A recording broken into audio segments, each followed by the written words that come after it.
नमस्कार दोस्तों। हम लोग इस वीडियो में पढ़ेंगे जो है साइंस। क्या है पढ़ेंगे? साइंस पढ़ेंगे। मैंने सामान्य ज्ञान दिया है इसमें ना, सामान्य ज्ञान के बारे में पढ़ेंगे जो 2023-24 के लिए तो बहुत इंपॉर्टेंट है। 2023-24 में इसी से क्वेश्चन आएंगे। तो army GD, army clerk and army nursing जो है इसके लिए ये वीडियो है। और एसएससी जीडी जो एग्ज़ाम इस समय होने वाला है 10 तारीख से, तो उसके लिए एकदम क्या है, वेरी इंपॉर्टेंट क्वेश्चन है। ठीक है ना, वेरी इंपॉर्टेंट क्वेश्चन है क्योंकि इसी सबसे जो है सेनाओं में पूछा जाएगा क्वेश्चन। चलिए, और एनडीए जो होने वाला है, एनडीए इसमें से भी क्वेश्चन आएगा। एनडीए में भी इसमें से क्वेश्चन आएगा, ऐसा नहीं है कि नहीं आएगा। इसी में से एनडीए में क्वेश्चन आएगा, इसमें पूछा जाएगा क्वेश्चन। ठीक है, चलिए आगे बढ़िए, हम लोग क्वेश्चन को बताते हैं। देखिए, एकदम इम्पोर्टेंट है ये चीज़, आप लोग एकदम ध्यान से इस चीज़ को पढ़िएगा। ठीक है ना, बहुत इम्पोर्टेंट है। देखिए, कह रहा ना कि यांत्रिकी के बारे में पढ़ेंगे, बहुत महत्वपूर्ण तथ्य है। यांत्रिकी के बारे में हम लोग पढ़ेंगे तो पृथ्वी की सतह पर गुरुत्वीय त्वरण कितना होता है, सीधे पूछेगा। पृथ्वी की सतह पर गुरुत्वीय त्वरण का मान कितना होता है? 9.8 मीटर प्रति सेकेंड स्क्वायर होता है। ठीक है ना, और ऐसे ही पूछ सकता है कि जो है त्वरण का मात्रक क्या होता है, तो मीटर प्रति सेकेंड स्क्वायर होता है।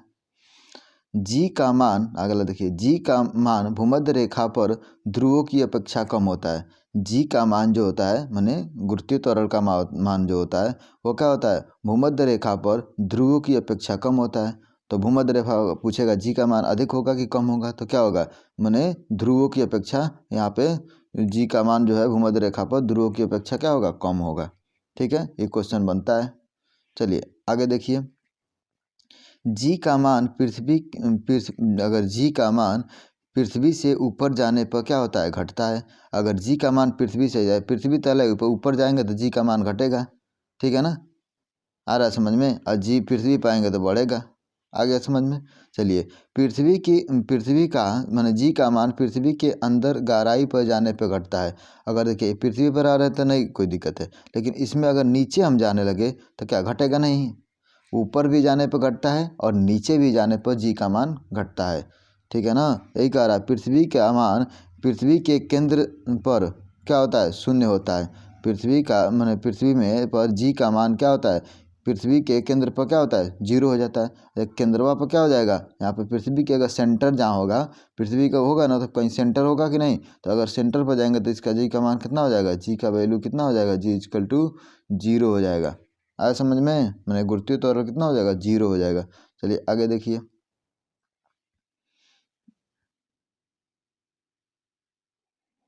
देखिए, पृथ्वी से किसी वस्तु को अंतरिक्ष में जाने के लिए प्लायन वेग का वैल्यू होता है। इसको डायरेक्ट पूछा जाता है, एनडीए में पूछा जाता है, और सब मतलब सैनिक में पूछा जाता है। तो पृथ्वी से किसी वस्तु को अंतरिक्ष में प्लायन वेग का जो है आवश्यक कितना होता है? तो 11.2 किलोमीटर प्रति सेकेंड। ये नहीं देखना है, मात्रक भी देखना है कि मीटर में दिया है कि किस में दिया है। अगर किलोमीटर प्रति घंटा देगा तो गलत होगा। ठीक है ना, ये मत समझिए कि किलोमीटर प्रति सेकेंड में 11 किलोमीटर जाएगा, क्या 11.2 किलोमीटर, ऐसा नहीं है। ठीक है ना, इसका वैल्यू होता है 11.2 किलोमीटर प्रति सेकेंड में। अगर क्या करेगा, इतना जो है अगर तेज़ी से कोई वस्तु अगर ऊपर प्लायन किया जाए तो वह अंतरिक्ष में चल जाएगा। ठीक है ना, तो अंतरिक्ष में जाने के लिए वह क्या करेगा? पृथ्वी के ग्रेविटी को पार कर जाएगा, माने इसके वायुमंडल को पार करके चल जाएगा। ठीक है ना, देखिए, चंद्रमा से किसी वस्तु को अंतरिक्ष में भेजने के लिए 2.4 किलोमीटर प्रति सेकेंड का प्लायन वेग होना चाहिए। कितना होना चाहिए? देखिए, पृथ्वी से भेजेंगे तो 11.2 किलोमीटर प्रति सेकेंड, लेकिन अगर चंद्रमा से किसी वस्तु को अंतरिक्ष में भेज रहे हैं तो उसका प्लायन वेग कितना होना चाहिए? तो 2.4 किलोमीटर प्रति सेकेंड। ये आप ध्यान रखिए कि किलोमीटर प्रति सेकेंड करना है। क्या करना है? किलोमीटर प्रति सेकेंड करना है। ये नहीं कि मीटर प्रति सेकेंड दिया होगा या चाहे किलोमीटर प्रति घंटा दिया होगा तो उसको कर देंगे, नहीं, किलोमीटर प्रति सेकेंड दिया रहेगा। चलिए आगे बढ़िए, देखिए, अभिकेंद्रीय बल माने सेंट्रीपिटल फोर्स जो होता है, अभिकेंद्रीय बल त्रिज्या के अनुदिश सदैव केंद्र की ओर कार्य करता है। ठीक है ना, अभिकेंद्री बल जो होते हैं वह त्रिज्या के अनुदिश केंद्र की ओर जो है सदैव केंद्र की ओर कार्य करते हैं। जैसे इसी बल को प्राप्त करने के लिए मोड़ पर ठीक है ना, सड़क या रेल लाइन की बाहरी सिरा उठा हुआ होता है। ठीक है ना, और जैसे कि आकाशीय पिंड के चारों ओर चक्कर लगाना लगता हुआ उपग्रह, मैंने आकाशीय पिंड जो है, जो पिंड नहीं ऊपर जो है आकाशीय पिंड है, उसके चारों ओर कोई ग्रह नहीं चक्कर लगा रहा है। ग्रह है तो उसको उपग्रह लगाएगा। फिर सूर्य है तो सूर्य के चारों ओर ग्रह सब लगा रहा है, और उस ग्रह है तो उस ग्रह के चारों ओर क्या कर रहा है, लगा रहा है। जैसे पृथ्वी है, पृथ्वी के चारों ओर चक्कर लगा रहे हैं चंद्रमा, और पृथ्वी किसका, सूर्य का चक्कर है। तो वो भी क्या है, अभिकेंद्रीय बल का माने सेंट्रीफ्यूगल फोर्स का काम करती है। ठीक है, अगर हम मोड़ पर जाते हैं, गाड़ी लेकर जाएं, साइकिल लेकर जाते हैं, तो देखते हैं जब मोड़वा पर जाते हैं तो उठा हुआ दिखाई देता है। वो बाहर की तरफ उठा रहता है और नीचे की तरफ क्या होता है, मैंने अंदर की तरफ क्या होता है, ढलान होता है हल्का सा। देखिए कहीं मोड़ पर जाइए तो आप ध्यान दीजिए, तो किसके कारण, अभिकेंद्रीय बल के कारण। ठीक है ना। चलिए अब आते हैं अपकेंद्रीय बल माने सेंट्रीफ्यूगल फोर्स। सेंट्रीफ्यूगल फोर्स माने अभिकेंद्रीय बल, और अब कहते हैं अपकेंद्रीय बल। देखो अपकेंद्रीय बल में सेंट्रीफ्यूगल फोर्स जो होता है वह सदैव क्या होता है, सदैव अभिकेंद्रीय बल के समान, वह विपरीत दिशा में कार्य करता है। ठीक है ना, वह समान अभिकेंद्रीय बल के समान ही काम करेगा, लेकिन सदैव अभिकेंद्रीय बल के समान काम करेगा, लेकिन दिशा उसका होगा, डायरेक्शन वह उल्टा हो जाएगा। ठीक है ना, जैसे दूध से क्रीम निकालना, जैसे हम दूध से क्रीम निकालते हैं ना, वो क्या है, अपकेंद्रीय बल का पर काम करता है। किस पे, अपकेंद्रीय बल पर। दूध से अगर क्रीम को निकाल रहे हैं तो क्या कर रहे हैं, अपकेंद्रीय बल का। हम कपड़ा नहीं धोते हैं, कपड़ा धोते हैं वॉशिंग मशीन में, तो वॉशिंग मशीन भी किसके काम पर करता है, तो अपकेंद्रीय बल पर काम करता है। चलिए आगे देखिए, एक समान वृत्तीय गति पर भी त्वरण कार्य करता है, माने एक समान वृत्तीय गति पर भी त्वरण कार्य करता रहता है। ठीक है ना, माने एक समान कोई भी वृत्तीय गति कर रहा है कोई भी, तो इस पर भी त्वरण लग रहा है, ऐसा कि नहीं है कि त्वरण नहीं लग रहा है। देखिए आप एक रस्सी में क्या करिए, एक ठो जो है एक ठो कोई पार्टिकल बांध लीजिए। ठीक है ना, एक रस्सी है, रस्सी में क्या एक पार्टिकल बांध लीजिए और उसको घुमाते रहिए, तो क्या उस पर जो है वृत्तीय गति कर रहा है ना, वृत्त पर एक जो है पथ कर रहा है ना, रस्सी में बांध कर ऐसे घुमाएंगे खूबे, तो क्या होगा, एक वृत्तीय गति करेगा। वृत्तीय गति जब करेगा तो क्या हो जाएगा, इसमें क्या त्वरण नहीं लगेगा, त्वरण कार्य करेगा। इसको ध्यान में रखना है, नहीं तो सीधे पूछेगा तो क्या त्वरण काम करता है, तो कहेंगे नहीं, या कि हाँ तो काम करता है। ठीक है ना, नहीं नत करना है। चलिए आगे देखिए, अगर लिफ्ट जो है, आगे क्वेश्चन दिया है कि कर लिफ्ट ऊपर जाती है। ठीक है ना, यदि लिफ्ट ऊपर जाती है तो तो उसमें तुला पर खड़े व्यक्ति का भार बढ़ता है। ठीक है ना, अगर लिफ्ट अगर ऊपर जा रही है तो उसमें कोई व्यक्ति अगर बैठा है, आप लिफ्ट में बैठे होंगे तो देखिएगा कि जो है, और सोचिएगा कि क्या ऊपर जा रहे हैं तो भार महसूस अधिक हो रहा है हमारा ना, माने उसमें खड़े व्यक्ति का, जब उसमें खड़े होकर जाता है या बैठ के जाइए, खड़ा होकर जाइए, जैसे जाना है, खड़े व्यक्ति का भार जो है क्या हुआ, बढ़ता है। ठीक है ना, उसमें भार जो होता है, का व्यक्ति का भार जो होता है बढ़ा हुआ महसूस होता है। ठीक है ना, और अगर यदि नीचे आती है लिफ्ट तो भार घटता है। ठीक है ना, भार लगता है घट जाएगा। ठीक है ना, तो घटता हुआ महसूस होता है। ठीक है ना, ऐसे क्वेश्चन आता है। तो यदि रस्सी टूट जाए लिफ्ट की, अगर लिफ्ट की रस्सी टूट जाए तो लिफ्ट मुक्त रूप से गिरती है, तो तुला पर खड़े व्यक्ति का भार क्या होता है, शून्य हो जाता है। अगर कोई लिफ्ट की रस्सी, अगर लिफ्ट हम लेकर ऊपर जा रहे हैं, लिफ्ट हमको लेकर जा रहा है ऊपर, ठीक है, हमको ऊपर खींच के लेकर जा रहा है, तो ये रस्सी टूट जाए, यहाँ से ब्रेक हो जाए, तो एक के बार सीधे से नीचे नहीं आ जाएगा। तो जब नीचे आएगा तो उसमें व्यक्ति जो बैठा है उसका भार क्या हो जाएगा, शून्य हो जाएगा। ठीक है ना, ऊपर ले जाएगा तो क्या होगा, भार बढ़ता हुआ महसूस होगा। ठीक है ना, भार बढ़ता है, और नीचे जब ले आएगा, धीरे धीरे लिफ्ट लिया रहा है, तो क्या उसका मतलब भार घटा हुआ महसूस। एक के बार रस्सी ब्रेक कर जाए, टूट जाए, तो क्या हो जाएगा, उसमें कौन सा हो जाएगा, तो उसमें भार शून्य हो जाएगा, उसमें व्यक्ति जो रहेगा। ठीक है, चलिए आगे देखिए, एक एक पॉइंट को मैं समझा रहा हूँ, थोड़ा सा बड़ा हो गया। चलिए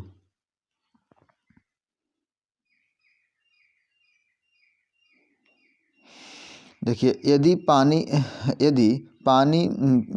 पानी पर रखी वस्तु का भार उसके द्वारा हटाए गए माने हटाए गए पानी के भार से अधिक हो तो वस्तु डूब जाएगी।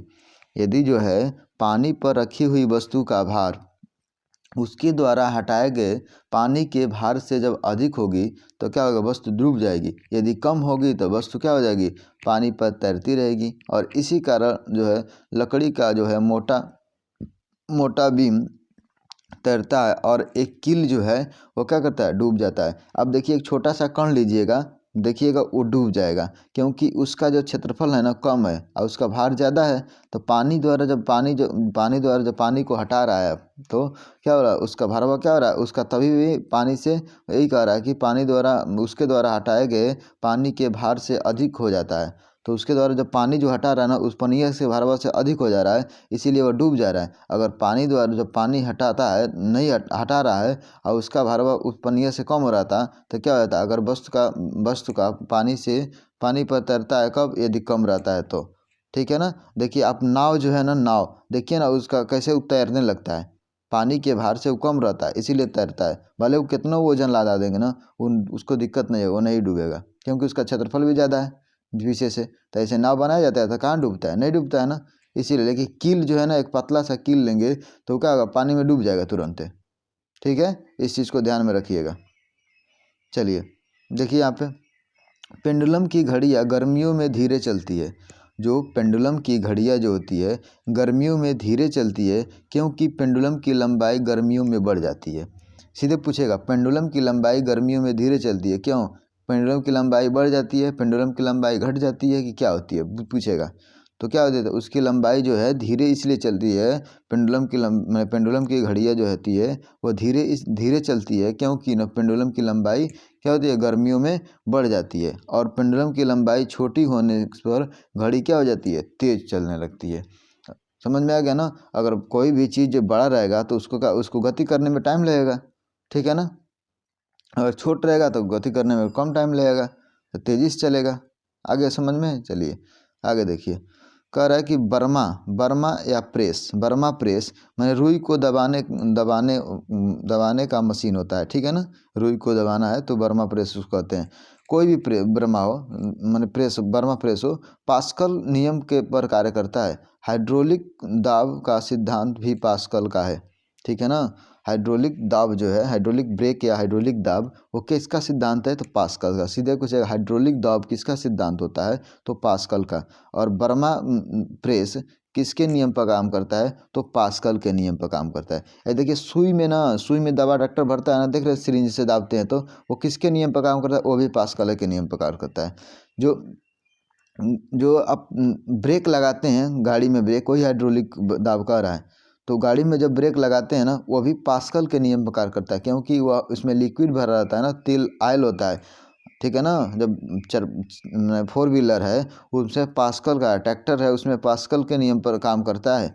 ठीक है ना। हाइड्रोलिक ब्रेक उसमें देखिए कहता है हाइड्रोलिक ब्रेक है, तो हाइड्रोलिक ब्रेक इस पर काम करेगा, पास्कल के नियम पर। ठीक है।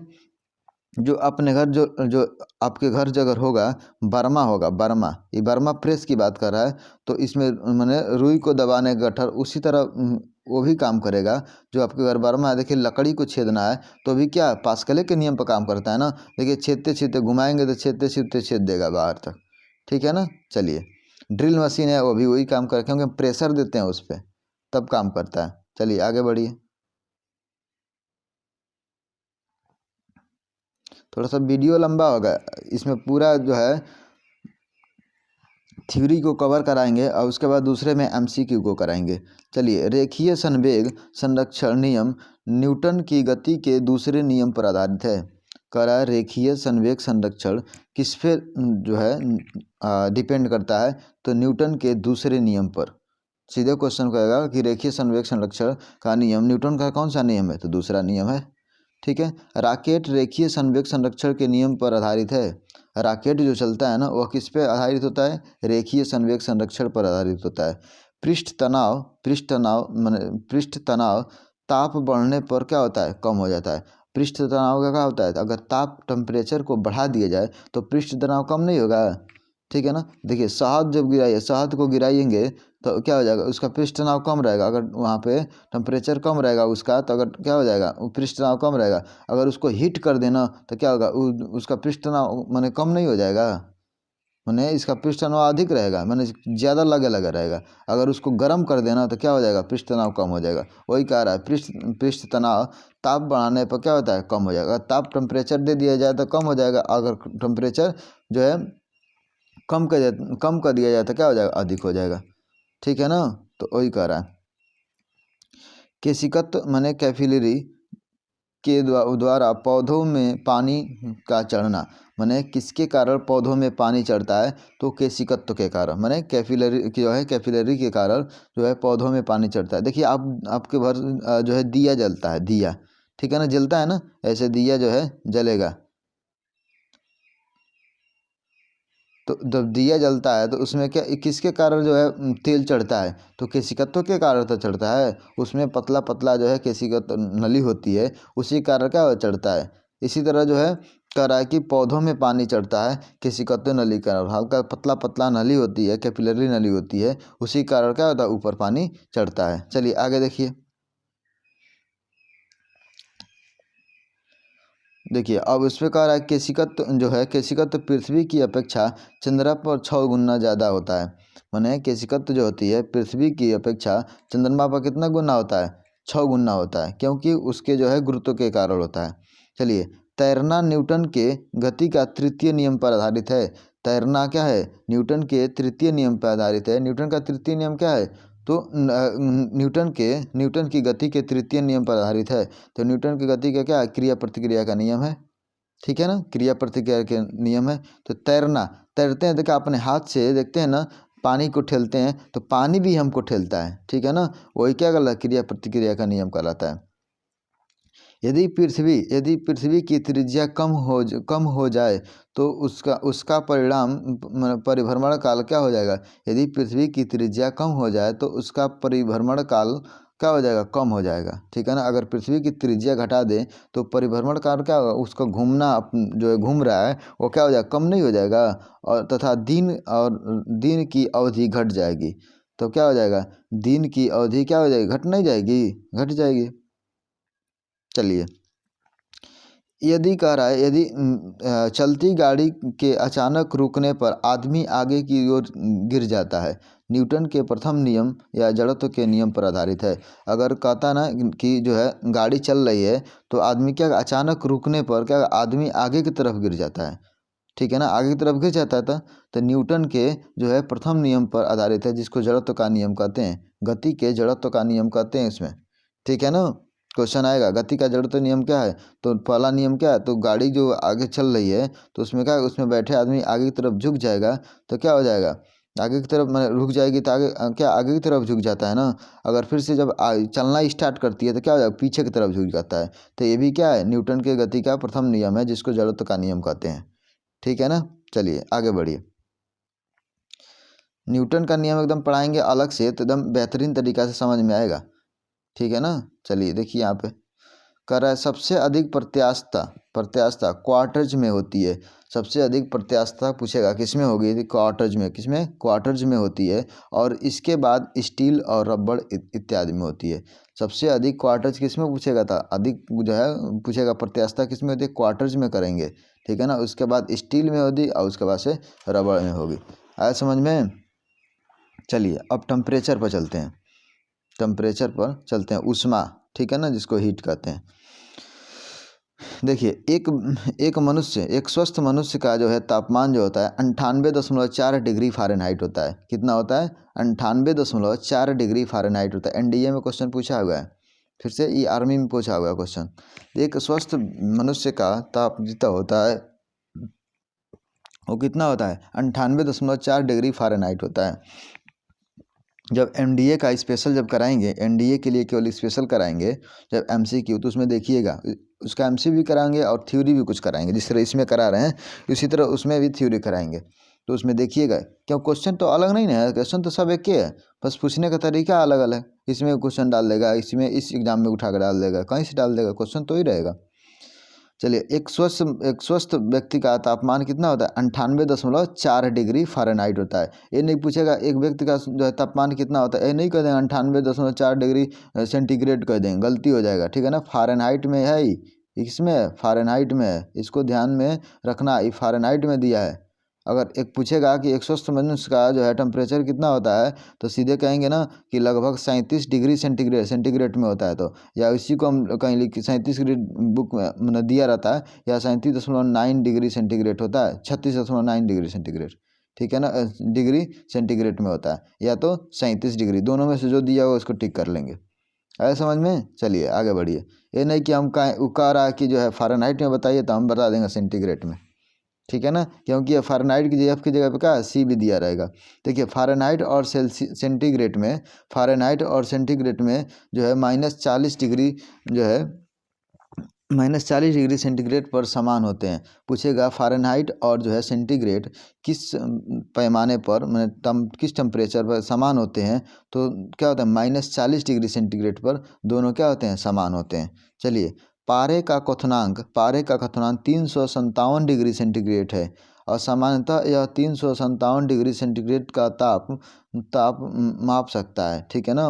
पारे जो होता है, पारे का क्वथनांक कितना होता है, 357 डिग्री सेंटीग्रेड है, ठीक है ना। असामान्यतः यह 357 डिग्री सेंटीग्रेड का ताप माप सकता है, ठीक है ना, परंतु इसमें निम्न दाब N2 गैस भर देने पर यह 500 डिग्री सेंटीग्रेड का ताप माप सकता है, ठीक है ना। एंग अगर नहीं भरे हैं ना, तो वो कितना मापेगा, 357 डिग्री सेंटीग्रेड ताप को माप सकता है। लेकिन अगर इसमें जो है दाब माने इसमें निम्न दाब पर, दाब क्या होना, निम्न होना चाहिए, निम्न दाब पर अगर N2 गैस भर दिया जाए, नाइट्रोजन गैस भर दिया जाए, तो देने पर क्या हो जाएगा, 500 डिग्री सेंटीग्रेड तापमान को माप सकता है। इसको ध्यान में रखिएगा। सीधे पूछेगा कि अगर क्या है, अगर पारे का क्वथनांक इतना है तो इसको समान ताप इतना नापता है, तो इसमें अगर N2 गैस भर दे तो कितना तापमान को अधिकतम माप सकता है, तो कितना, 500 डिग्री सेंटीग्रेड तापमान को माप सकता है, ठीक है ना। 4 डिग्री सेंटीग्रेड पर पानी का घनत्व सर्वाधिक होता है। पूछेगा किसने जो है, किस पे पानी का घनत्व सर्वाधिक होता है, तो 4 डिग्री सेंटीग्रेड पर पानी का घनत्व क्या होता है, सर्वाधिक है। इससे कम और अधिक पर पानी का आयतन बढ़ेगा। अगर इससे कम एवं अधिक पर पानी का आयतन बढ़ेगा। अगर 4 डिग्री सेंटीग्रेड रहेगा ना, तो उस पर जो है उसका घनत्व अधिकतम होता है।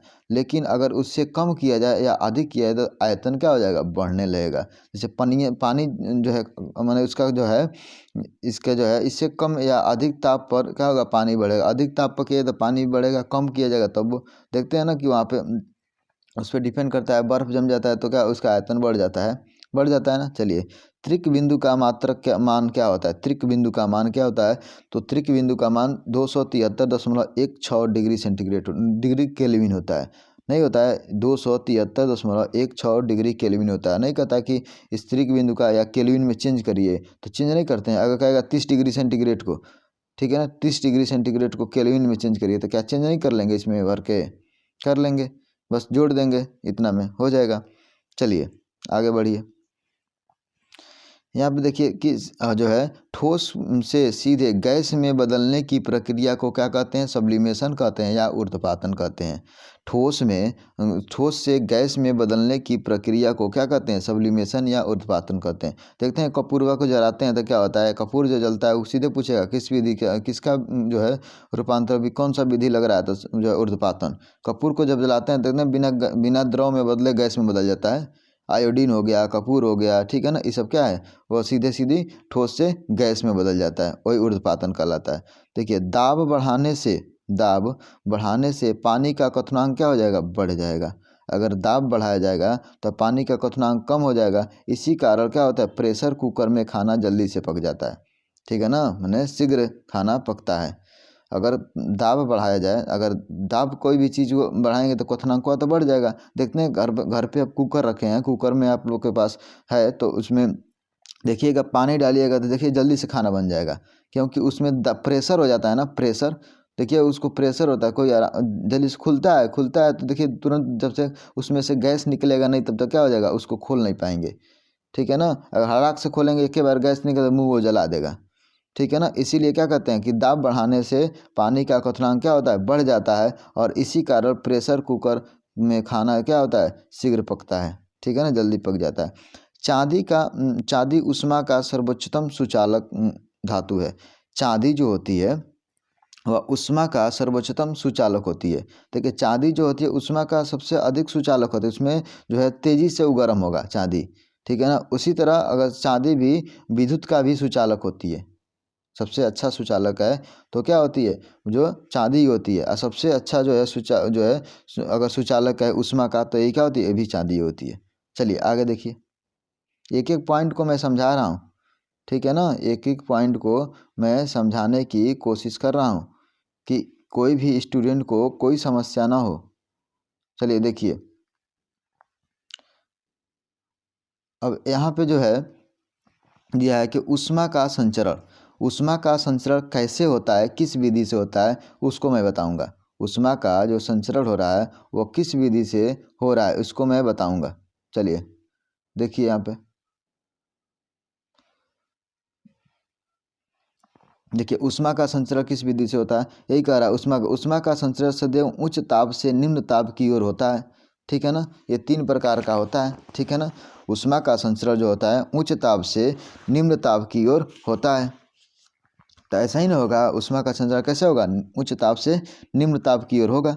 तो देखिए चालन विधि से मन कंडक्शन से, ठीक है ना, चालन से, ठीक है ना, इस विधि द्वारा ऊष्मा गर्म वस्तु से ठंडी वस्तु की ओर कणों द्वारा चलती है, ठीक है ना। वस्तु के कण गति करते हुए नजर नहीं आते, ठीक है ना। वस्तु के कण जो होंगे गति करते हुए नजर नहीं आते, और जो है जैसे धातुएं इसी विधि से गर्म होती है, ठीक है ना। तो पूछेगा धातुएं किस विधि से गर्म होती है, तो चालन विधि से। क्या कहेंगे, चालन विधि से। कौन सा, कंडक्शन विधि से जो है वह धातुएं गर्म होती है। देखिए इस विधि द्वारा क्या होती है, गर्म वस्तु से ठंडी वस्तु की ओर कणों द्वारा गर्म वस्तु से ठंडी वस्तु के कणों द्वारा चलती है, ठीक है ना। और इसी वस्तु जो होते हैं, वस्तु के कण गति करते हुए नजर आते हैं, ठीक है ना, नजर नहीं आते हैं। अगर वस्तु के कण क्या गति करते हुए नजर नहीं ना आए, गर्म करेंगे कोई भी चीज़ को गर्म करिएगा, लोहा को गर्म करिएगा, चाहे देखिए ना जब खाना बनाते हैं ना तो उसमें जो नहीं होता है, कलछुल होता है और फलटा जो इसको यूज़ करते हैं, सब्जी चलाते हैं, जो भी चीज़ है उसको चम्मच से, चाहे जो आप कहते हैं, ठीक है ना, कलछुल कहिए, पलटा कहिए, चाहे चम्मच कहिए, जो भी कहिए आप, स्पून कहिए, तो उसके कोई दिक्कत नहीं है। आप जो है उस पर देखिए मम्मी जो होती है ना उसके कढ़ैया पर से उतार देती हैं, उसको उतार के साइड में, क्योंकि वो जानती हैं कि गर्म हो जाएगा, क्योंकि उसमें जो है वो क्या है, वो सुचालक है, जो है सुचालक है। लेकिन उसमें जो है देखिए किसी में जो है बेट लगा रहता है प्लास्टिक का, या तो जो है लकड़ी का लगा रहता है, तो उसमें जल्दी से जो है वो गर्म नहीं होता है, ठीक है ना, जल्दी से गर्म नहीं होता। वो भी गर्म होता है, धीरे धीरे गर्म होता है, लेकिन वो जल्दी से गर्म नहीं होता है, ठीक है ना। तो उसमें उसे हाथ उत नहीं जलता है, इसीलिए वो उसको नहीं उतारेगी, कोई दिक्कत नहीं है, वो जानती है कि हाथ नहीं जलेगा उसे, ठीक है ना। देखिए अब आता है ना जो तावा आता है, तावा, तो उसमें क्या लगा रहता है, उसमें जो लगा रहता है उसमें हैंडल लगा रहता है। पहले के तवा में नहीं लगा रहता था, अब लगा रहता है, या तो प्लास्टिक का होगा या तो लकड़ी का हैंडल होगा। तो ज़्यादातर लकड़ी का हैंडल रहता है, ठीक है ना, उससे आराम से उतार लेते हैं, रोटी बनाते हैं तो गर्म नहीं होता है, ठीक है। चलिए, तो किस विधि द्वारा कोई भी जो है वस्तु को गर्म किया जाएगा, तो चालन विधि द्वारा, ठीक है ना। अगर कोई वस्तु ठंडा है तो उसको गर्म कर रहे हैं तो चालन विधि द्वारा गर्म करेंगे। चलिए अब देखते हैं जो है कन कन्वेक्शन देखते हैं। देखिए यहाँ पे इसके इसके बारे में देख रहे हैं, तो इसमें क्या है, संवहन विधि, ठीक है ना, संवहन विधि माने कन्वेक्शन के बारे में देख रहे हैं। तो यह ठंडे कण ऊष्मा के स्रोत की ओर जाते हैं। ये ठंडे कण क्या होते हैं, ऊष्मा की स्रोत की ओर जाते हैं। जो संवहन में होता है उसमें ठंडे कण ऊष्मा की स्रोत की ओर जाते हैं, जो ठंडा कण है वो ऊष्मा की ओर जाएंगे, कि वहाँ से कहाँ ऊष्मा मिल रहा है वहीं जाएंगे, तथा ऊष्मा लेकर वापस आ जाते हैं। और इसमें क्या हुआ, वापस लेकर उसमें ऊष्मा लेके वापस आ जाते हैं। जैसे तरल पदार्थ व गैस इसी विधि से गर्म होती है, ठीक है ना, तरल पदार्थ जो होती हैं इसी विधि से गर्म होती हैं। इसमें क्या होगा, संवहन में, कन्वेंशन में क्या होगा, तो कन्वेंशन में ई होगा कि ठंडा कण जो होगा ना, ठंडा कण वो ऊष्मा का स्रोत जहाँ होगा वहाँ जाएगा, जहाँ ऊष्मा जहाँ मिल रहा है वहाँ पे जाएगा। अपने आप को जब गर्म कर लेगा तो ऊष्मा लेकर क्या होगा, वापस आ जाएगा। तो ये किसके कारण होता है, जैसे तरल पदार्थ या गैसीय विधि द्वारा गर्म होता है। देखते हैं ना कि हम लोग अब ठंडी में क्या करते हैं, आग तापने जाते हैं, ठीक है ना। तो हम लोग ज़रूरत है तभी ना तापने जाते हैं, धूप निकलता है उसमें जाते हैं, कि हम अंदर नहीं रहते हैं, बाहर निकलते हैं। तो क्या क्यों करते हैं, क्योंकि हमको ऊष्मा मिल जाए। इसी तरह जो है, समझाने के लिए सारा चीज़ बता रहा हूँ। इसी तरह जो है संवहन विधि द्वारा कोई ठंडा कण है, जैसे पानी वानी गर्म करते हैं तो उसके कण के जहाँ से ऊष्मा निकलता है, जैसे कढ़ाई है चाहे जो भी कुछ है, यहाँ पे पानी गर्म कर रहे हैं तो जहाँ से ऊष्मा निकल रहा है वहीं पर सब कोई जाएगा, अपना गर्म करके वो वापस आ जाएगा, वहाँ पर अपने जगह पर वापस कर देगा, ठीक है ना। तो वो ऐसा क्रिया होता है, देखने उबलने लगता है पानी, तो क्यों, इसी के कारण उबलता है ना, गर्म होता है। तो चलिए अब देखते हैं विकिरण विधि। विकिरण विधि माने रेडिएशन क्या होता है। देखिए विकिरण विधि जो होता है इससे क्या होते हैं, इसमें ऊष्मा सीधी रेखाओं में चलती है। जो विकिरण विधि में क्या होता है, ऊष्मा सीधी रेखाओं में चलती है और बीच के मार्ग पर गर्मी का कोई अभाव नहीं पड़ता है। इसमें विकिरण में क्या होती है, विकिरण विधि में जो रेडिएशन होता है इसमें क्या होती है, सीधी रेखा में ऊष्मा चलती है। किसमें, ऊष्मा सीधी रेखा में चलती है और बीच बीच के मार्ग पर गर्मी का कोई प्रभाव नहीं पड़ता है, माने गर्मी का कोई प्रभाव ही नहीं पड़ेगा बीच में। जैसे सूर्य तथा अंगूठी, इसी विधि द्वारा जो है ऊष्मा, जो इसी विधि द्वारा ऊष्मा मिलती है। किससे, सूर्य से और अंगूठी से, ठीक है ना। इसी विधि द्वारा क्या होती है, हमको ऊष्मा मिलती है। समझ में आ गया। तो पूछेगा अंगूठी और सूर्य किस विधि द्वारा, तो विकिरण विधि द्वारा होता है, इसमें ऊष्मा मिलती है हमको। चलिए आगे देखिए, देखिए ध्वनि के बारे में बता रहे हैं। देखिए तरंगदैर्घ्य, ध्वनि एवं तरंगदैर्घ्य, ठीक है ना, ध्वनि एवं तरंगदैर्घ्य। ध्वनि तरंगदैर्घ्य, ध्वनि जो होते हैं, ध्वनि तरंग क्या होती है, अनुदैर्घ्य तरंग होती है। ध्वनि तरंग पूछेगा, ध्वनि क्या होती है, ध्वनि तरंग क्या होती है, अनुदैर्घ्य तरंग होती है। कौन सा तरंग, अनुदैर्घ्य तरंग होती है। जैसे ध्वनि ठोस, द्रव, गैस तीनों माध्यमों में गमन करती है। देखिए ध्वनि को चलने के लिए, आवाज़ को चलने के लिए, ध्वनि साउंड को चलने के लिए क्या करती हैं, हमें एक माध्यम की ज़रूरत होती है। क्या होती है, एक माध्यम की ज़रूरत होती है। अगर माध्यम नहीं रहेगा तो क्या होगा, जो आवाज़ नहीं जाएगा। क्या हम बोल रहे हैं तो आपके पास आवाज़ जाएगा, अगर माध्यम नहीं रहता तो कोई नहीं कोई माध्यम है आपके तरफ, आपके पास पहुंचाने के लिए क्या है, एक माइक है मेरे पास, ठीक है ना। आपके पास पहुंचाने के लिए मोबाइल है, माइक है, मोबाइल में भी माइक लगा है, हर जगह माइक लगा है, उसमें स्पीकर लगा है कि आपके पास वो आवाज़ पहुंचे, ठीक है ना। तो एक माध्यम हुआ कि नहीं। तो कोई भी माध्यम चाहिए। आपका आवाज़ जो है घर पे चिल्लाते हैं, बोलते हैं, तो क्या आपके पास कैसे जाता है, एक माध्यम है तभी ना, बिना माध्यम का नहीं जाता। लेकिन प्रकाश जो होता है वह निर्वात में चलता है, उसको माध्यम की ज़रूरत नहीं होती है। देखिए यहाँ पर दिया है कि ध्वनि जो है ठोस, द्रव, गैस तीनों माध्यमों में गमन कर सकती है, लेकिन परंतु निर्वात में गमन नहीं कर सकती है। जहाँ माध्यम नहीं होगा वहाँ पे गमन नहीं करेगी, लेकिन निर्वात में प्रकाश गमन करेगा। आगे समझ में। चलिए ध्वनि की गति वायु में सामान्यतः कितना होता है, 332 किलोमीटर मीटर प्रति सेकेंड, माने किलोमीटर नहीं कहेंगे, अगर चेंज कर देंगे तो फिर हो जाएगा। ध्वनि की गति जो होती है वायु में 332 मीटर प्रति सेकेंड, माने एक सेकेंड में 332 मीटर प्रति सेकेंड जाती है। और पानी में कितना, 15, लगभग 1498 दिया रहता है, तो यहाँ 1500 दे दिया है, तो कोई बात नहीं है। अब 1498 आए चाहे 1500 आए, ठीक है ना, उसको ही टिक करिएगा। तो पानी में जो है लगभग 1500 मीटर प्रति सेकेंड, और स्टील में लगभग 5000 मीटर प्रति सेकेंड होती है, ठीक है ना। लगभग 5000 मीटर प्रति सेकेंड स्टील में, लोहे में गति करती है। आया समझ में। चलिए इसका अपवर्तन, ठीक है ना, इनका अपवर्तन, परावर्तन, विवर्तन तथा व्यक्तीकरण हो सकता है। और इनका पूछेगा कि इनका क्या क्या हो सकता है, ध्वनि का क्या क्या, अपवर्तन हो सकता है, परावर्तन हो सकता है, विवर्तन हो सकता है, व्यक्तीकरण हो सकता है। तो कहेंगे हाँ हो सकता है, ठीक है ना। अपवर्तन, परावर्तन, विवर्तन, व्यक्तीकरण सब हो सकता है। चलिए यहाँ पर देखिए कह रहा है कि मनुष्य जो है 20 से 20 हर्ट्ज हर्ट्ज आवृत्ति को सुन सकता है। अगर 20 से 20 हर्ट्ज की आवृत्ति को सुन सकता है, ठीक है ना। अगर इससे तेज आवाज़ रहेगा तो व्यक्ति क्या हो जाएगा, पागल हो जाएगा। और इसे जो है इसे श्रव्य ध्वनि कहते हैं। जो 20 से 20 हर्ट्ज की जो ध्वनि है उसे क्या कहते हैं, श्रव्य ध्वनि कहते हैं, श्रव्य ध्वनि कहते हैं। और इससे अधिक आवृत्ति की तरंग को पराश्रव्य ध्वनि कहते हैं। और इससे अधिक की आवृत्ति जो होगी, अधिक आवृत्ति की तरंग होगी, उसको क्या कहते हैं, पराश्रव्य तरंग कहते हैं। और जो 20 से 20 हर्ट्ज के बीच में रहेगी उसको जो है श्रव्य ध्वनि कहते हैं। और इससे तथा कम आवृत्ति की तरंग को अश्रव्य ध्वनि कहते हैं। अगर कम आवृत्ति का 20 से हर्ट्ज से कम जब आवृत्ति रहेगी वो क्या होगी, अश्रव्य ध्वनि कहेंगे, ठीक है ना। वही कह रहा है तथा कम आवृत्ति की ध्वनि को, जब कम आवृत्ति का बहुत कम आवृत्ति की ध्वनि होगी उसको अश्रव्य ध्वनि कहते हैं। 20 से 20 हर्ट्ज को क्या कहते हैं, श्रव्य ध्वनि कहते हैं। और 20 से अधिक आवृत्ति वाले तरंगों को क्या कहते हैं, ध्वनि तरंग वाला को क्या कहते हैं, तो पराश्रव्य ध्वनि तरंग कहते हैं। और सबसे कम जो रहेगा उसको अवश्रव्य ध्वनि तरंग कहते हैं, ठीक है ना।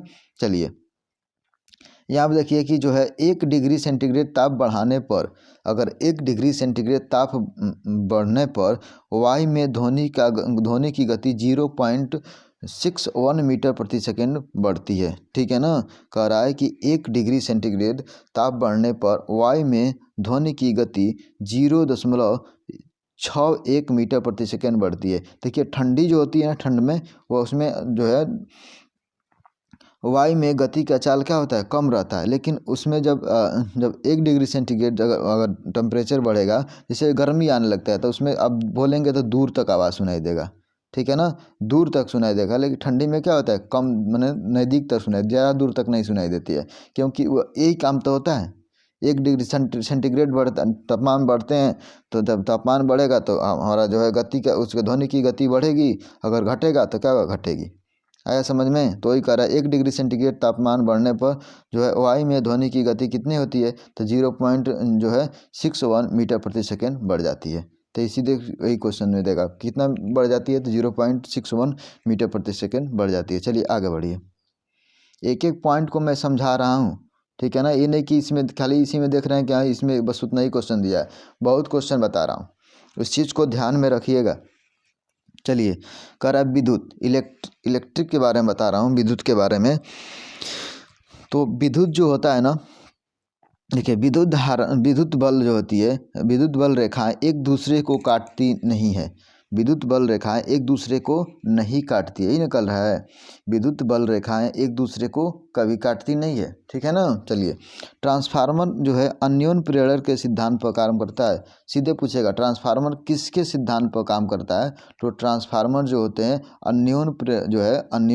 अन्योन प्रेरण के सिद्धांत पर कार्य करते हैं। अन्योन प्रेरण के सिद्धांत पर, किस पे, अन्योन प्रेरण के सिद्धांत पर ट्रांसफार्मर काम करते हैं। ट्रांसफार्मर जो होते हैं ना, उसका क्या काम है, तो धारा को क्या करना, जो है बढ़ाना और घटाना। क्या काम है, धारा को बढ़ाना घटाना। देखिए ट्रांसफार्मर अगर क्या धारा अगर हमारे माने करंट कम आता है तो क्या करता है, उधर से जब करंट आएगा तो वो बढ़ाने की कोशिश करेगा, जितना हद तक वो बढ़ा कर दे सकता है। देखिए घर में भी आदमी लगाया जाता है ट्रांसफार्मर, सोचता है छोटा वाला लगा लें, जैसे स्टेपलाइजर जिसको नाम कहते हैं, देते हैं। उसमें भी वो भी क्या करता है, देखिए करंट आता है तो खींच लेता है दूसरे में से, और खींच कर अधिक बढ़ा कर देता है। उसी तरह वहाँ भी जो है ट्रांसफार्मर गाँव के बाहर लगा रहता है, या जहाँ पे इस एरिया से बाहर लगाता है, सबके लिए लगा रहता है। इसीलिए जो है वो जो है क्या करता है, विद्युत को जो है बनाकर और उसके बाद ज़्यादा बढ़ाता है, अपने माने जितना तक वो बढ़ा सकता है बढ़ा कर देता है, ठीक है ना। चलिए घटा कर, अगर ज़्यादा वोल्टेज आ जाएगा तो घटा देगा, और कम रहेगा तो बढ़ाएगा। चलिए विद्युत श्रेणी क्रम में जुड़े प्रतिरोधों में धारा समान होती है। श्रेणी क्रम में अगर प्रतिरोध जुटा रहेगा तो क्या उसमें करंट जो समान जाएगा, लेकिन विद्युत विभव जो है प्रत्येक में अलग अलग होता है, ठीक है ना। विद्युत विभव जो होगा प्रत्येक में अलग अलग है, लेकिन करंट जो है समान जाएगा। आ गया समझ में। जैसे झालर आदमी नहीं लगाता है घर पे, उसमें करंट जो है ना, विद्युत धारा जो प्रतिरोध जो है समान रहेगा, लेकिन विद्युत विभव क्या होगा, अलग अलग हो जाएगा, ठीक है ना। अगर श्रेणी क्रम में घर में जो है लगा है ना, तो घर में जो है उसमें उसे जुड़े प्रतिरोध, उसमें अलग अलग प्रतिरोध हो जाएगा। श्रेणी क्रम में प्रतिरोध समान होता है ना, तो इसमें क्या उसमें अलग अलग हो जाएगा, लेकिन विद्युत विभव क्या हो जाएगा उसमें समान हो जाता है। चलिए यही कह रहा है कि समांतर क्रम में, देखिए यहाँ दिया है ना श्रेणी क्रम में, समांतर क्रम में जुड़े प्रतिरोधों में धारा अलग अलग होती है। इसमें समान होती है ना, तो इसमें अलग अलग, लेकिन विद्युत विभव क्या होता है समान होता है। दिया तो है इसमें, आ गया समझ में। देखिए श्रेणी क्रम क्या होता है, और जो है श्रेणी क्रम का फार्मूला होता है जो है R=R1 plus R2 plus R3 ऐसे करके होता है, ठीक है ना। एक श्रेणी क्रम होता है। एक समांतर क्रम जो होता है 1/R=1/R1 प्लस 1/R2 प्लस जितना प्रतिरोध प्लस जैसे जैसे जितना प्रतिरोध लगा रहेगा उतना हम क्या करेंगे इसमें जोड़ लेंगे, ठीक है ना। तो इस तरह से सवाल आएगा, कहेगा श्रेणी क्रम में कोई प्रतिरोध जुटा है, उसका जो है वैल्यू आर का पहला प्रतिरोध का 5 है, दूसरा का 3 है, तो दोनों को जोड़ देंगे बस 5 3 8 प्रतिरोध कितना है 8। अगर इसी तरह कह रहा है कि अगर कोई समांतर श्रेणी में प्रतिरोध जुटा है, ठीक है ना, लेकिन उसका तुल्य जो है तुल्य प्रतिरोध ज्ञात करना है, मैंने तुल्य प्रतिरोध ज्ञात करना है, तो क्या होगा, तो उसमें सीधे कहेगा, तो अगर प्रतिरोध 1 हो गया और 2 दिया हुआ, मैंने चाहे 2 दिया है और फिर से दूसरे वाला का भी 2 दिया है, तो क्या करेंगे 1/2 करके 1/2 करके जोड़ेंगे, तो ठीक है ना। 1/2 प्लस 1/2 करेंगे समांतर में, तो कितना हो जाएगा 2, तो ये कितना हो जाएगा यहाँ पे 2/2 नहीं हो जाएगा, तो इसका तुल्य प्रतिरोध कितना हो जाएगा 1 तो होगा, जो काट देंगे। तो ऐसे समझ में, इसको सवाल को समझिए, अगर नहीं समझ में आता तो जो है इसके लिए मैं अलग से पढ़ाऊँगा, तो उसको देखिएगा, ठीक है ना। चलिए, तो इसमें जो है इसमें समानता, तो फ्यूज का जो है फ्यूज तार का गलनांक जो होता है कम होता है। अगर फ्यूज तार का गलनांक कम एवं प्रतिरोध जो है प्रतिरोध फिटिंग में प्रयुक्त होने पर तारों से अधिक होता है, ठीक है ना। अगर फ्यूज तार का गलनांक कम होता है लेकिन प्रतिरोध फिटिंग में, अगर प्रतिरोध फिटिंग में प्रयुक्त होने पर तारों का में से क्या होता है अधिक हो जाता है, तारों से अधिक हो जाता है। फ्यूज तार जो है फ्यूज तार रोज मेटल के बने होते हैं। पूछेगा सीधे फ्यूज तार किसके बने होते हैं, तो रोज मेटल के बने होते हैं। जिसमें उच्च प्रतिरोध की धातु सीमा 22% होती है, और इसमें उच्च प्रतिरोध की सीमा जो होती है ना वो कितने होती है 22% ही होती है। आया समझ में। देखिए प्रतिरोध जो होता है ना, देखिए फ्यूज क्यों लगाया था, क्योंकि इसमें करंट जब खूब ज़्यादा आ जाएगा, घर में वोल्टेज ज़्यादा आ जाएगा, तो क्या करेगा उस तुरंत फ्यूज क्या करेगा गल जाएगा, ठीक है ना। जिससे क्या हो जाएगा घर में जितना जो है उपकरण होंगे वो बचे रहेंगे, इसीलिए फ्यूज का यूज किया जाता है।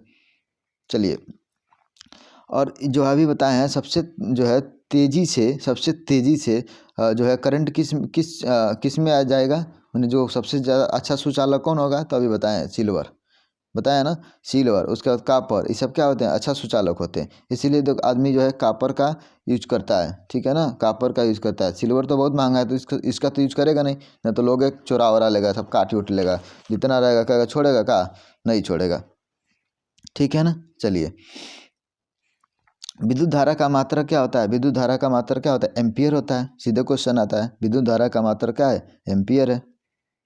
चलिए, अगर अच्छा से जानना है तो फिर अलग से वीडियो बनाएंगे, इसमें हर चीज़ को कैसे बता सकता हूँ, इसमें जो है पूरा चीज़ को मैं नहीं बता सकता हूँ। चलिए, दो भिन्न भिन्न वाट शक्ति के बल्ब श्रेणी क्रम में जो है जोड़े जाए तो कम वाट वाले बल्ब तेजी से चमकेगा। जैसे दो भिन्न भिन्न वाट शक्ति के बल्ब जो है श्रेणी क्रम में जोड़े जाए तो कम वाट, मैंने कह रहा ना कम वाट वाला बल्ब तेजी से चमकेगा। जैसे 2 गो 4 गो जितना जोड़ना है जोड़ देंगे अगर बल्ब को, तो उसमें जो श्रेणी क्रम में, लेकिन उसको कैसे भिन्न भिन्न वाट के है ना, एक 5 वाट का है एक 10 वाट का है, ठीक है ना। तो इस तरह से जोड़ा जाए तो उसमें कम वाट वाला बल्ब जो होगा ना, कम वाट वाला वो तेज़ी से चमकेगा, माने तेज जलेगा, ठीक है ना। अधिक वाला क्या होगा कम जलेगा ना, है समझ में। चलिए, और इसमें देखिए क्या कर रहा है, एक आदर्श सेल के आंतरिक प्रतिरोध शून्य होता है। एक आदर्श सेल की जो है आंतरिक प्रतिरोध क्या होता है शून्य होता है। यहाँ समझ में आ रहा है कि नहीं, दो भिन्न भिन्न बल्ब अगर श्रेणी क्रम में जोड़ा है तो क्या होगा कम वाट वाला बल्ब तेज़ी से चमकेगा। अगर समांतर में रहेगा तो क्या होगा, जो ज़्यादा वाट का रहेगा वो तेज़ी से चमकेगा। आया समझ में, क्योंकि उसमें समान धारा जाएगी। चलिए, एक आदर्श सेल में आंतरिक प्रतिरोध क्या होता है, एक आदर्श सेल में आंतरिक प्रतिरोध जो होता है क्या होता है, शून्य होता है। देखिए अब चलिए, डायनोमो जो होता है ना, डायनोमो यांत्रिक ऊर्जा को विद्युत ऊर्जा में परिवर्तित करता है। लेकिन विद्युत मोटर जो होता है वह क्या करता है, विद्युत ऊर्जा को क्या करता है, जो यांत्रिक ऊर्जा में बदलता है। देखिए आपके घर जो पानी चढ़ाने के लिए टंकी में लगा है, टंकी में पानी चढ़ाने के लिए नहीं लगा मोटर, तो उसको मोटर कहते हैं। आज जो जनरेटर में नहीं कहता, जनरेटर में लगा रहता है, जो शादी उदी में लोग चलाता है जनरेटर, चाहे घर पे लाइट हुई भाग गया तो जनरेटर लोग रखा होगा जो चलाता है उस तरह से, तो उस जनरेटर में लगा है उसको कहते हैं डायनोमो। ध्यान में रखिएगा, उस जनरेटर में क्या लगा रहता है, डायनोमो, उसको जनरेटर कहते हैं, जनरेटर कहते हैं।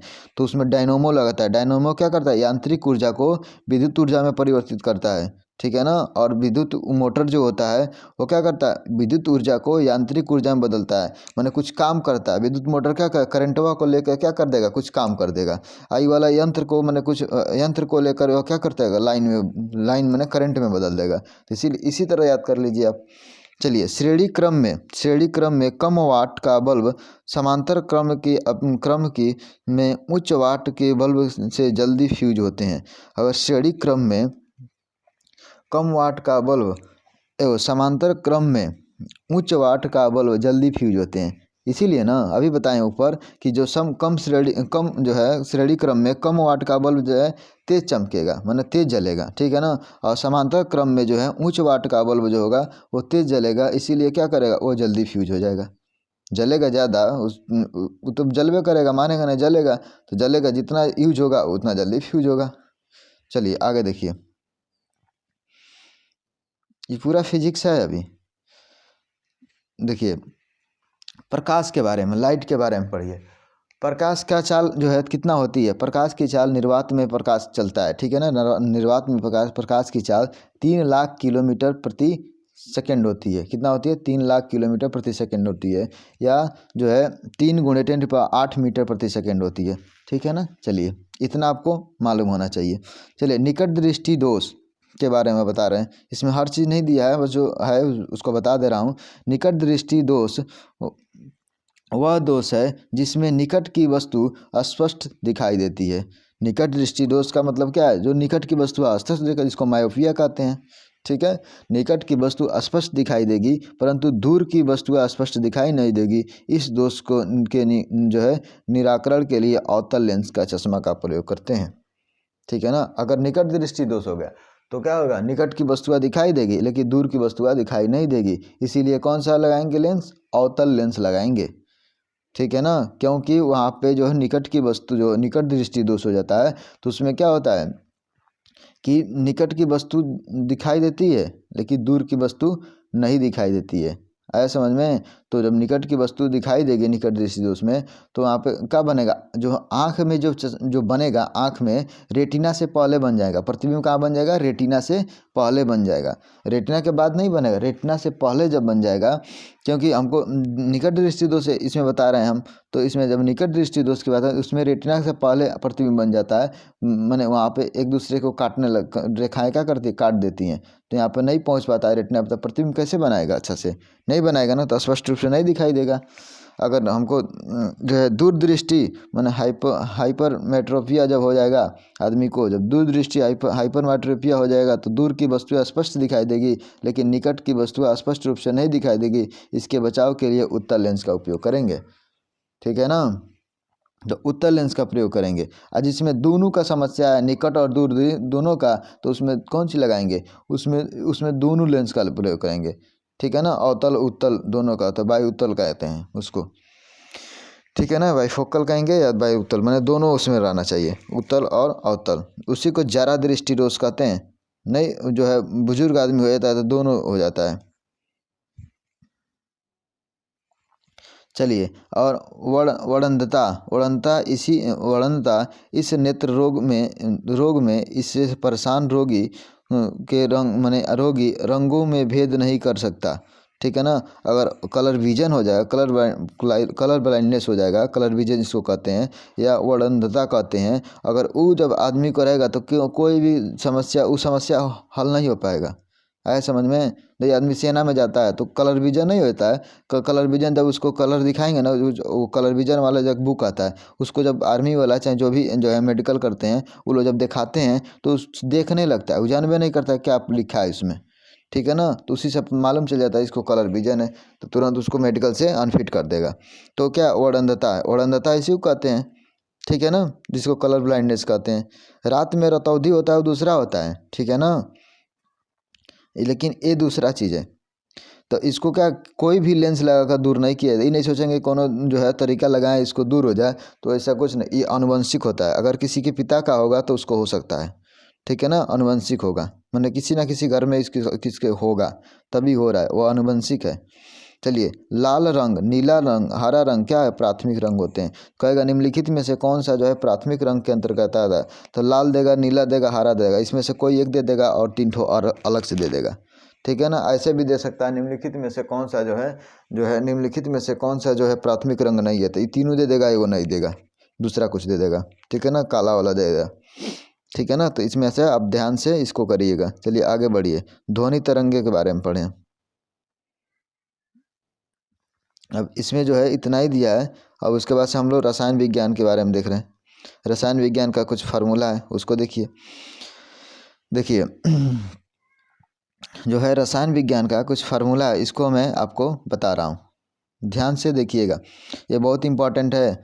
ठीक है ना, ये इंपॉर्टेंट है, सीधे पूछेगा। कास्टिक सोडा माने रसायन जो है सोडियम जो है सोडियम हाइड्रोक्साइड का जो है आणविक उसका व्यापारिक नाम क्या है, कास्टिक सोडा। कास्टिक सोडा कोई व्यापार वाला आदमी कहेगा कास्टिक सोडा हमको दीजिए, तो क्या देंगे, सोडियम हाइड्रोक्साइड देंगे। क्या देंगे, कास्टिक सोडा जो होता है सोडियम हाइड्रोक्साइड होता है, जिसको NaOH कहते हैं।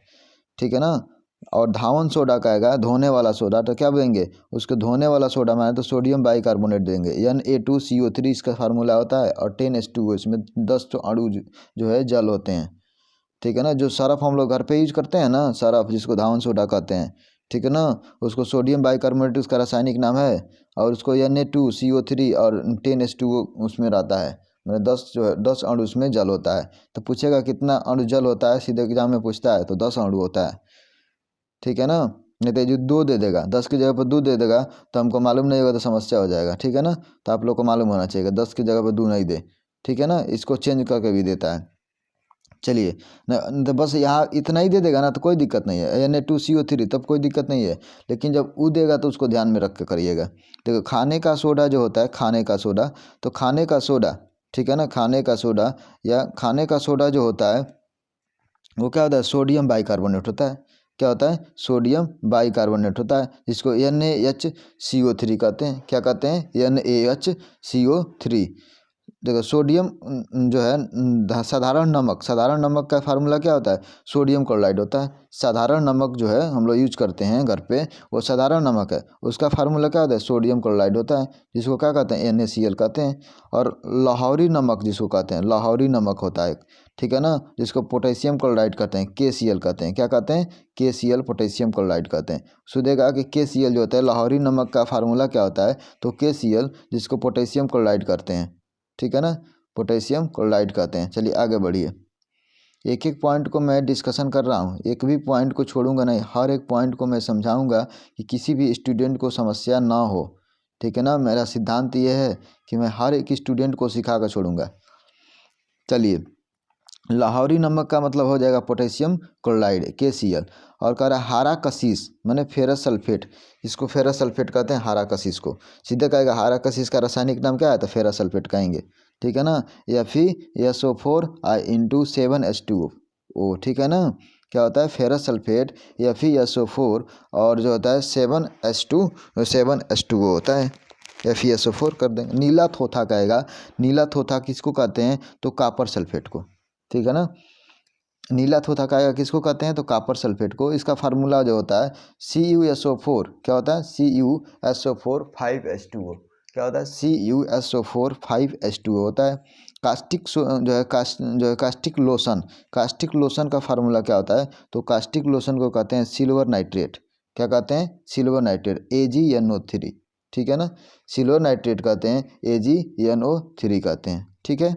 चलिए आगे देखिए, लाल दवा क्या होता है, लाल दवा को पोटेशियम परमैंगनेट कहते हैं, क्या कहते हैं, पोटेशियम परमैंगनेट कहते हैं, जिसको KMnO4 होता है। पूछेगा लाल दवा का फार्मूला क्या होता है, KMnO4 सीधे, या पोटेशियम परमैंगनेट रासायनिक नाम पूछ देगा तो पोटेशियम परमैंगनेट कहेंगे, ठीक है ना, KMnO4। सिंदूर जो होता है, सिंदूर, सिंदूर का लेड ऑक्साइड होता है, या ट्राई लेड टेट्राऑक्साइड इसको भी कह सकते हैं, ठीक है ना, दोनों में से कोई रहेगा तो उसको टिक करेंगे। कहेगा क्या, सिंदूर का रासायनिक नाम क्या है, तो लेड ऑक्साइड या ट्राई लेड टेट्राऑक्साइड है, जिसको PB3O4, ठीक है ना। इसी को कह दिया PB3 मैंने टेट्रालेट का दे, ट्राईलेट का देगा, 3 गो आया ना तो ट्राईलेट का देगा, टेट्रा मैंने 4 आया तो टेट्रा कहते हैं, तो ऑक्साइड हो जाएगा, है समझ में। तो इसी को जो है नाम दिया गया। देखिए श्वेत कशिश, श्वेत कशिश का मतलब क्या होता है, जिंक सल्फेट। श्वेत कशिश जो है साधारण नाम है, और इसका जो है व्यापारिक नाम उसको कहते हैं, उसी साधारण नाम को, उसका जो है रासायनिक नाम क्या होता है, जिंक सल्फेट हो जाएगा, ZnSO4 हो जाएगा, क्या हो जाएगा, जिंक सल्फेट ZnSO4 हो जाएगा। सोरा, सोरा का मतलब क्या होता है, पोटेशियम नाइट्रेट होता है।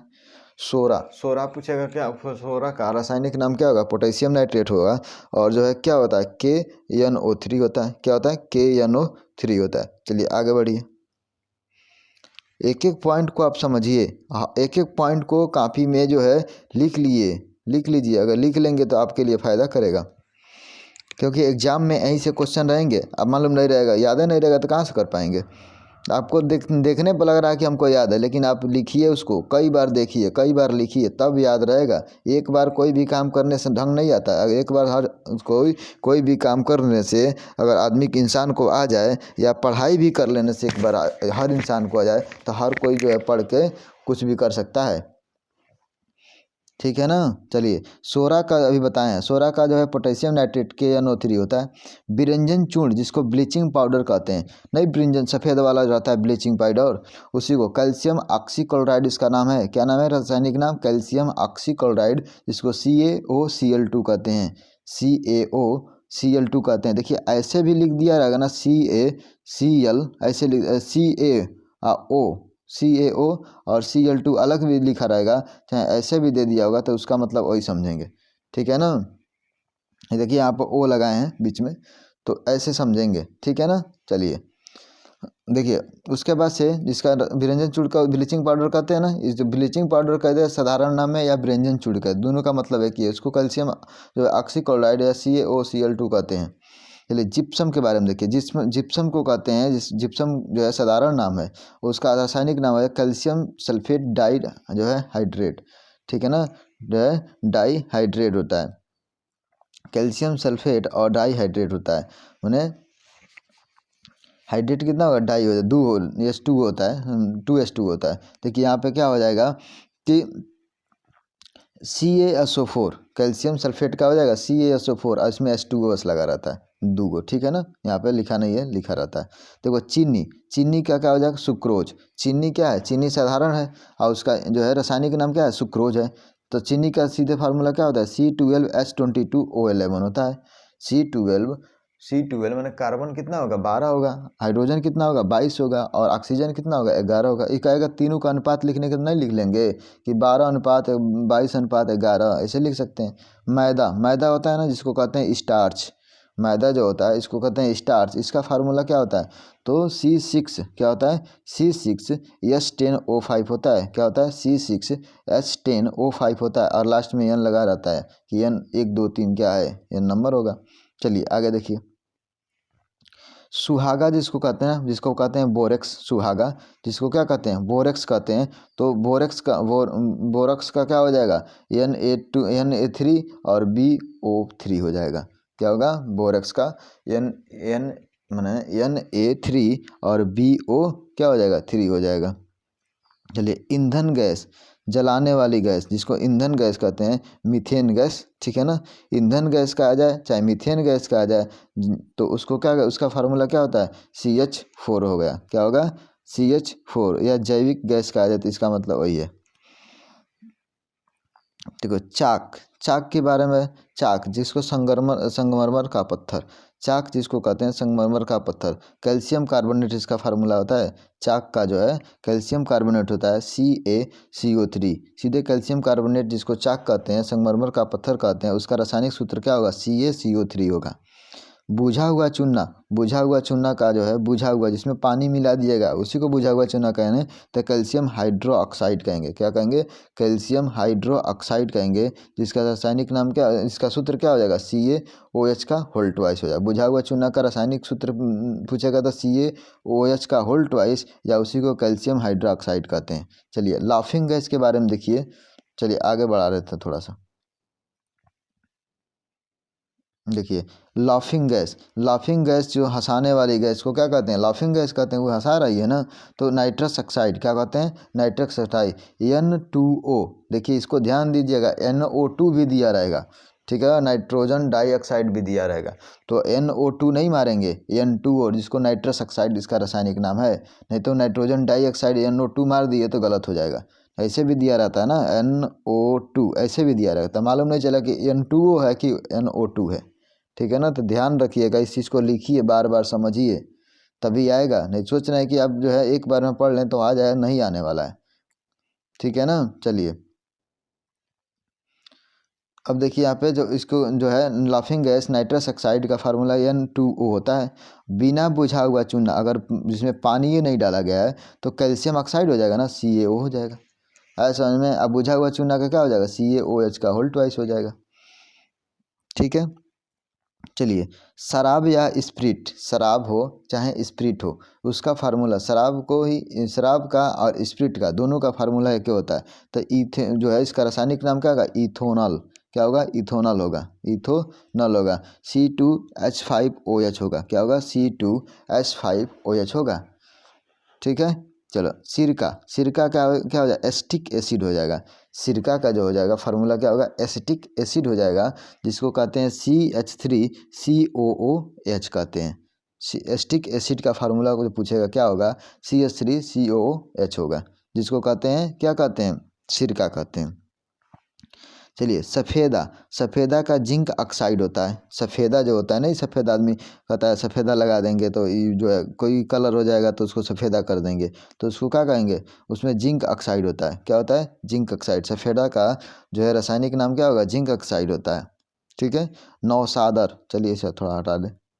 चलिए नौसादर देखिए, नौसादर, नौसादर का क्या कहते हैं, अमोनियम क्लोराइड कहते हैं नौसादर को, ठीक है ना। एक अमोनिया और अमोनियम में डिफरेंस है, NH3 को अमोनिया अमोनिया अमोनिया कहते हैं, और अमोनियम को, NH4 को अमोनियम कहते हैं। तो अमोनियम क्लोराइड के बारे में पूछ रहा है तो NH4Cl है, ठीक है ना, तो उसको नौसादर कहते हैं। चलो नमक का अम्ल, हाइड्रोक्लोरिक एसिड, नमक का अम्ल का रासायनिक नाम क्या है, नमक का अम्ल का रासायनिक नाम पूछेगा तो हाइड्रोक्लोरिक एसिड होता है, जिसको कहते हैं HCl। गंधक का अम्ल सल्फ्यूरिक एसिड, देखो नमक का अम्ल HCl है और गंधक का अम्ल क्या है, सल्फ्यूरिक एसिड है, जिसको H2SO4 कहते हैं। सीधे पूछेगा H2SO4 का रासायनिक नाम क्या है, तो सल्फ्यूरिक एसिड इसका नाम पूछेगा। सल्फ्यूरिक एसिड का रासायनिक सूत्र क्या है, तो C2 मैंने H2SO4 कहेगा, ठीक है ना, या गंधक का अम्ल कह दे, ठीक है। चलिए एक्वा जो है फोर्टिस, एक्वा फोर्टिस जो है किसको कहते हैं, तो एक्वा फोर्टिस जो है नाइट्रिक एसिड को कहते हैं। एक्वा फोर्टिस का रासायनिक नाम क्या है, तो एक्वा फोर्टिस का रासायनिक नाम जो है नाइट्रिक एसिड है, जिसको कहते हैं HNO3। क्या होता है, HNO3 होता है। चलिए ग्लूकोज के बारे में देखते हैं। चलिए देखिए यहाँ पे ग्लूकोज, ग्लूकोज का जो है रासायनिक सूत्र क्या होता है, तो डेक्सट्रोस, डेक्सट्रोस और फ्रुक्टोस, ठीक है ना, क्या नाम है, डेक्सट्रोस फ्रुक्टोस, ठीक है ना। इसका जो है C6H12 और NaCl, ठीक है ना। ग्लूकोज का फार्मूला जो होता है ना, ग्लूकोज का C6H12 होता है, बस H12O6 होता है ग्लूकोज का, ठीक है ना। ग्लूकोज का बस इतना ही होता है, C6H12O6 ही नहीं होता है, ठीक है ना। अगर जो है ऐसे ग्लूकोज का और फ्रुक्टोस दोनों का एक ही होता है, NaCl एक्स्ट्रा जोड़ दिया लग रहा है। फिटकरी, फिटकरी का जो है पोटास एलम होता है, जिसको रासायनिक सूत्र जो पोटेशियम एल्युमिनियम सल्फेट होता है। क्या होता है, पोटेशियम एल्युमिनियम सल्फेट होता है। तो K2SO4Al2SO4 का होल राइज इंटू 24H2 होता है। ठीक है ना, आगे नहीं, जैसे आगे जो है मिट गया है तो यहाँ पे क्या होता है 24H2 है, आगे जोड़ लीजिएगा 24H2O होता है। आया समझ में? क्या होता है K2SO4Al2SO4 का होल राइज इंटू 24H2 होता है। चलिए आगे बढ़िए। ठीक है, प्लास्टर ऑफ पेरिस जिसको कहते हैं calcium sulphate. Plaster of Paris का जो है फार्मूला जो होता है उसका देखिए कैल्शियम सल्फेट होता है या CaSO4 इंटू हाफ H2 होता है। इसमें इसको ध्यान दीजिएगा, आधा जो है जल होता है, कितना होता है आधा, माने H2O। ठीक है, शुष्क बर्फ जिसको कहते हैं ठोस कार्बन डाइऑक्साइड, सीधे कहेगा ठोस कार्बन डाइऑक्साइड निम्नलिखित में से कौन है, तो शुष्क बर्फ जो कौन सा है, तो कौन है, तो माने CO2 है। चलिए अब पर आते हैं, आगे चलते हैं रासायनिक विज्ञान पर। ठीक है, जो है स्वास्थ्य विज्ञान पर देखिए, रसायन विज्ञान खत्म हो गया, स्वास्थ्य विज्ञान है। देखिए अब इसमें रोग जो होता है इसके बारे में देखिए, माना अभाव से जो है अभाव जनित रोग, माने रोग जो होता है गलफड़ किसके, गलफड़ में अगर रोग हो जाए, गलफड़ नहीं सूज हो जाता है तो किसके, आयोडीन की कमी के कारण। और रक्तता जो होती है लौह तत्वों की कमी से कारण अरक्तता माने खून की कमी हो जाती है समझ में। बेरी रोग होता है विटामिन B1 की कमी से। पेलग्रा रोग जो होगा विटामिन B5 की कमी से। ठीक है ना, और चेयरलोसिस रोग हो या विटामिन B12 की कमी से। प्रणाशी अरक्तता जो होगा, प्रणाशी अरक्तता विटामिन B12 की कमी से। और क्वासियोर रकार, ठीक है ना, क्वानसियोर रकार जो है प्रोटीन की कमी से होता है। दंत क्षय फ्लोरीन की कमी से होता है, दांत जिसका गिरने लगता है तो उसका फ्लोरीन की कमी से। और केटिनिज्म जो होते हैं बच्चों में होता है, ठीक है, थायरॉक्सिन की कमी से होता है। जो है केटिनिज्म जो होती है, केटिनिज्म किस में होता है, बच्चों में होता है। थायरॉक्सिन की कमी जो हो जाएगी तो क्या होगा, जो है केटिनिज्म हो जाएगा। बंध्यता विटामिन ई की कमी से, नहीं जिसको बाझपन कहते हैं, तो विटामिन ई की कमी से। किसी का लड़का लड़की नहीं होता, किसकी कमी से, विटामिन ई की कमी से। ठीक है ना, इसीलिए उसको क्या खाना चाहिए, ज़्यादा खट्टा चीज़ नहीं ज़्यादा खाना चाहिए। जैसे किसी भी व्यक्ति को ज़्यादा अगर खट्टा खा रहा है तो उसको विटामिन ई की कमी होने लगेगी। चलिए स्कर्वी किसको कहते हैं, स्कर्वी, तो स्कर्वी रोग होती है किसकी कमी से, तो विटामिन C की कमी से। रक्तस्राव किसके, विटामिन K की कमी से। रक्तस्राव जो होगा, अगर रक्तस्राव हमारा विटामिन K की कमी जिसके पास है ना, तो उसको रक्तस्राव जो कट जाएगा अगर कहीं, तो जल्दी खून बंद नहीं होगा। ठीक है ना, सूखा रोग जिसको कहते हैं रिकेटस, बच्चों में होता है सूखा रोग, तो विटामिन D की कमी से। इसीलिए बच्चों को धूप में ले जाना चाहिए, जिसने नहीं तो उसको रिकेटस बीमारी से क्या ग्रसित हो जाएंगे। तो अस्थि मृदुता माने ऑस्टियोमेलेसिया, ठीक है ना, ये बड़े आदमी में होता है। अस्थि मृदुता माने ऑस्टियोमेलेसिया जो होता है वो विटामिन D की कमी से जो बड़ों में होता है। रतौधी किस में होता है, तो विटामिन A की कमी से होता है। रतौधी किससे होता है, जिसे जो है रतौती होगा तो रात में दिखाइए नहीं देगा। ठीक है ना, जाकर आदमी लड़ी उड़ जाएगा कहीं, दिखाइए नहीं देगा। ठीक है, उसी को रतौधी का विटामिन A की कमी, इसीलिए गाजर वाजर खाया जाता है। और मिक्सोडेमा वयस्कों में होता है, थायरॉक्सिन की कमी से होता है। मिस्कोडेमा जो होता है मिक्सोडेमा जो होता है वयस्कों में होता है, जिसको थायरॉक्सिन की कमी से होता है। और शुष्क छिपता जो होती है वो किसकी कमी से होती है, जो शुष्क रूप से छिपाक हो जाए तो क्या हो जाए, शुष्क छिपका जो होती है वो विटामिन A की कमी से होती है। चलिए आगे देखिए, हर चीज़ को मैं डिस्कशन कर रहा हूँ, एक एक चीज़ को बता रहा हूँ। मैरासम्स जो है प्रोटीन की कमी से होती है। मैरासम्स जो होगा वो किसकी कमी से होगा, सीधे पूछेगा मैरासम्स किसकी कमी से होती है, प्रोटीन की कमी से होती है। ठीक है ना, मधुमेह किसकी कमी से होती है, इंसुलिन। मधुमेह जो होती है वो किसकी कमी से, इंसुलिन की कमी हो जाएगी तो मधुमेह बीमारी हो जाएगी। चलिए आगे देखिए, चलिए रोग जो होता है, रोग विटामिन रोग और जो है जीवाणु। टीबी जो होती है तपेदिक जिसको कहते हैं टीबी, उसका वैसिलस और वैसिलस ट्यूबरकुलोसिस के कारण होती है। वैसिलस ट्यूबरकुलोसिस के कारण होती है।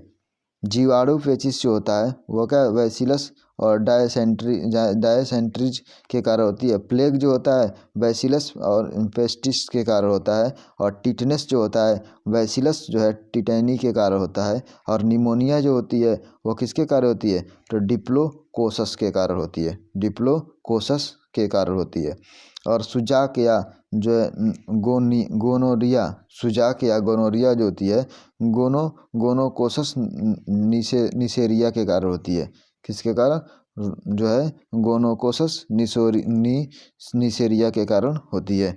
कुष्ठ रोग जो होता है, कुष्ठ रोग जिसको कहते हैं कोढ़, नहीं कहता आदमी कोढ़, वो बीमारी है ना, लोग आदमी जो है बुरा मानते हैं, बुरा नहीं मानना चाहिए। आदमी इंसान को इलाज कराना चाहिए, उसके अंदर कोई जीवाणु बैक्टीरिया हो गया है, इसी कारण हो रहा था। क्या होती है, तो माइक्रोबैक्टीरिया या लेपरारी बैक्टीरिया के कारण होती है। किसके कारण होती है, तो कुष्ठ रोग या कोढ़ रोग जो होता है माइक्रोबैक्टीरियम लेपरारी के कारण हो जाती है, लेपरारी के कारण होती है। हैजा जो होती है वो जो है विवियो क्लोरी के कारण होती है। किसके कारण, विवियो क्लोरी के कारण होती है। और सिफिलिस जो होती है जिसको कहते हैं आतंक, सिफिलिस जो होती है आतंक जिसको कहते हैं, जिसको किसकी कारण होती है, तो टेस्पिनोमा पेंडियम के कारण होती है, ठीक है ना, टेस्टिपोनामा पेंडियम के कारण होती है। और मैनिजाइटिस जो होती है कोसस से होती है। मैनिजाइटिस रोग किसकी होती है, कोसस से होती है, जीवाणु का नाम है। सूखा कुकर खांसी, काली खांसी जिसको कहते हैं, ठीक है ना, कुकर खांसी या अन्न ज्वर, ठीक है ना, अन्न ज्वर किसके, बैसिलस टाइफस के कारण होती है। ये दोनों जो होती है सूखा खांसी, कुकर खांसी या अनत्र ज्वर जो है बैसिलस टाइफाइड के कारण होती है, टाइफस के कारण होती है, बैसिलस टाइफस के कारण होती है। चलिए आगे देखिए, विषाणु से जो होता है, देखिए विषाणु से जो होता है उसको देखिए, चेचक जो होता है वेरिसोला जोस्टर वेरिसोला जोस्टर से होती है। छोटी चेचक किसके होती है, तो छोटी चेचक जो होती है वेरिओला विषाणु जो होता है उसके कारण होती है, ठीक है ना।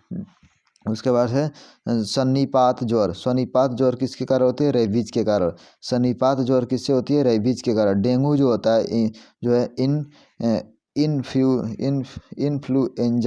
इन्फ्लुएंजा डेंगू जो होता है इन्फ्लुएंजा के कारण होती है। साधारण सर्दी माने साल जेम्स वायरस, साधारण सर्दी जो होती है उसको कहते हैं साल जेम्स वायरस के कारण होती है। पोलियोमाइलिटिस जो होती है एंट्रो वायरस से होती है। किससे होती है, एंट्रो वायरस से होती है। और एड्स या मानव प्रतिरक्षी या हिंता जन्य, ठीक है ना, हिंता जन्य वायरस के कारण होती है, ठीक है ना, जिसको HIV कहते हैं, ठीक है ना। एड्स मानव प्रतिरक्षी जो होते हैं हिंताजन्य वायरस के कारण होती है, जिसको HIV कहते हैं। कंपस या कनपेडा जो है मम्पस या जो है कनपेडा जिसको कहते हैं वो मम्प्स वायरस के कारण होती है। किसके, मम्प्स वायरस के कारण। पीलिया जो होती है RNA वायरस के कारण। खसरा जो होती है वो निक्सो वायरस के कारण। खसरा नहीं गला में हो जाता है, उसको निक्सो वायरस के कारण होता है, ठीक है ना। अब कहेगा विषाणु से होने वाले या वायरस से होने वाले निम्नलिखित में से कौन सा, चेचक भी होता है, छोटी चेचक होती है, और सन्निपात ज्वर होता है, डेंगू, साधारण सर्दी, पोलियोमाइलिटिस, और जो है एड्स, और जो है मम्पस और पीलिया, खसरा, इस तरह के जितना बीमारी होती है वो विषाणु या वायरस के कारण होती है, ठीक है ना। चलिए अब प्रोटोजोआ से देख लेते हैं, प्रोटोजोआ से कौन कौन जो है बीमारी होने वाली है। तो इसको देखिए